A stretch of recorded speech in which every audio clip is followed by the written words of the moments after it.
আচ্ছা, জীবনে কখনো কোনো মৃত ব্যক্তিকে গোসল করিয়েছেন? যদি কখনো সুযোগ হয় তাহলে সেই মৃত ব্যক্তিকে গোসল করাবেন। তখন খুব কাছ থেকে দেখবেন মৃত মানুষের দেহটা কতটা অসহায় লাগে, মৃত্যুর পরে মানুষের দেহ কতটা ভয়ের কারণ হয়ে দাঁড়ায়।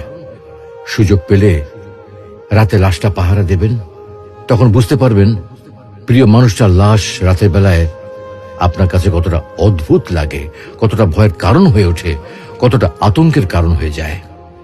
সুযোগ পেলে মৃত ব্যক্তির শরীরে একটু হাত লাগিয়ে কিছুক্ষণ তার স্পর্শ নেবেন। আপনি তখন উপলব্ধির সুযোগ পাবেন এই পৃথিবীতে বিশাল প্রভাব প্রতিপত্তি মৃত্যুর পরে কতটা নির্যাতনের রূপ নেয়। সুযোগ পেলে আপনজনদের লাশ কবরে নামাবেন খুব আগ্রহ নিয়ে।